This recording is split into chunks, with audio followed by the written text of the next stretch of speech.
देखो दोस्तों, आज का जय श्री राम। एक कहानी पूरी सुनना। एक राजा था, उसकी एक रानी थी। राजा अपने आप में यह सोचता था कि मेरे जैसा कोई बलशाली नहीं, मेरे जैसा कोई बलशाली नहीं। वो रानी के रोज कान के नथ में से रोज तीर का निशान निकालता है, रोज तीर। और आखिरी में पूछता कि मेरे बलशाली होने पर कोई भी कमी है? रानी बोलती कुछ भी नहीं है। ऐसे देखते देखते बहुत सारे साल हो गए। रानी की हालत ऐसी हो गई। फिर रानी की माँ आई और रानी से पूछा, बेटा तेरे को तो मैंने राजा के यहाँ पहुँचाया था, तेरे को क्या कमी कि तेरी हालत ऐसी है? तो रानी ने बोला कि रोज़ जो है वो रोज़ मेरे को बोलते हैं, सुबह से मेरी कान के नक में से रोज़ तीर धनुष निकालते हैं। वो बोलते हैं कि मेरे बलशाली में कुछ कमी है?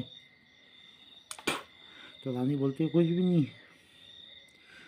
तो रानी की माँ ने बोला कि एक काम करना कि मैं तो सुबह चली जाऊंगी, बाकी तू जैसे ही वो निकाले कान में वो बोलना कि दुनिया आके देखो, यहाँ से राज्य छोड़ के देखो, आपसे बड़े बड़े बलशाली पड़े हैं। बस रानी की जैसे ही कान में से निकाला तीर न, बाकी रानी ने बोल दिया कि जो भी है, आप बहुत सारे बलशाली पड़े हैं। राजा ने वही धुन रखा और राजा चल दिया। और राजा जैसे ही चला तो एक अंधा था, अंधा देख रहा था आसमान में, और आसमान में ऐसे देख रहा था कि राजा ने पूछा कि क्या क्या देख रहा था? उनको मैं स्वर्ग में परी का नृत्य देख रहा हूँ, और उसकी जैसे ही पायजब गिरेगी मैं हाथ में झेल लूँगा, हाथों में झेल लूँगा। राजा ने सोचा यार बात तो सत्य है। थोड़ी देर बाद देखा तो वाकई में नृत्य जो पायजब थी वो हाथ में गिरी। अब गिरने के बाद में फिर राजा ने बोला कि यार चलो ठीक है और आगे देखते हैं कैसा कुछ है।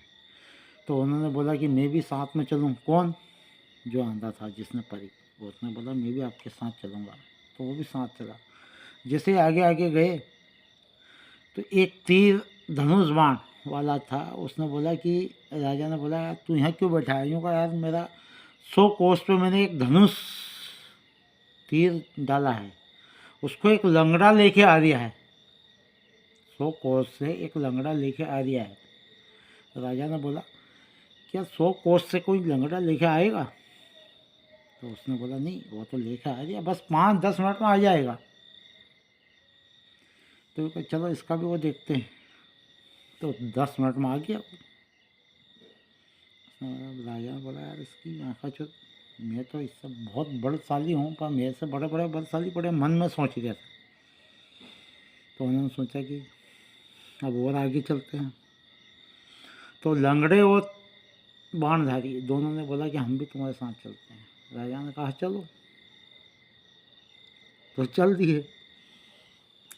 अब चलने के बाद जैसे ही गए तो एक रानी थी, और रानी ने बोला कि मैं स्वयंवर रचा रही हूँ कि जो 100 कोस दूर से एक जड़ी बूटी जो है वो जो ले आएगा मैं उससे शादी करूँगी। अब राजा, धनुष बाण और अंधा तीनों विचार करे तो राजा ने बोला कि अपना अंधा ला सकता है, नहीं अपना वो लंगड़ा ला सकता है जड़ी बूटियों से, उससे शादी होगी इसकी। उन्होंने बोला हाँ ये ला सकता है लंगड़ा। लंगड़ा जैसे ही गया और लंगड़े को पूछा कि तू जड़ी बूटी लेकर, वो जैसे ही गया 100 कोस पहुँच गया। और वहाँ पर जैसे ही पहुँचा ना उन्होंने सोचा वृक्ष की छाँव है मैं सो जाऊँ। वो सो गया। राजा ने ये विचार करा कि अभी तक अपना लंगड़ा आया नहीं, कितनी देर में आएगा। तो थोड़ी देर में वो अंधे को बोला कि अंधा तू देख कहाँ है वो।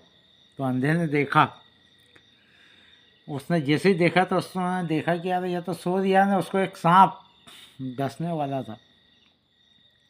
जब तक ये राजा ने बोला कि तीर वाले को, जो जो 100 कोस पे तीर लगा सकता था, उसको बोला कि उसको सांप को मार, जब अपना लंगड़ा लेकर आएगा नहीं तो उसको डस लेगा तो वो कहाँ से आएगा।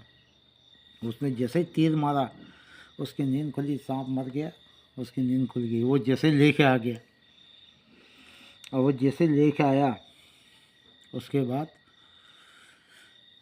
जड़ी वो लेके आ गया, और लेने के बाद में उसने, रानी ने बोला कि मैं शादी था इससे। तो वो लंगड़ा बोला कि मैं तो क्या करूं, आंधे ने देखा था कि हाँ मेरे को ये, नहीं तो मैं आ ही नहीं पाता। तो आंधे ने बोला कि नहीं, मेरे को तो तीर वाले को बोलो, आप उनके साथ शादी करो। तीर वाले ने बोला कि नहीं, मेरे को तो राजा ने बोला था जब मैंने तीर चलाया। तो राजा को बोला, तो राजा ने बोला कि नहीं, मैं तो शादीशुदा हूँ, मैं सोचता था कि मैं ही बलशाली हूँ, मेरे को थोड़ी पता था कि एक से एक बलशाली पड़े हैं दुनिया में, दुनिया में एक से एक बलशाली पड़े हैं।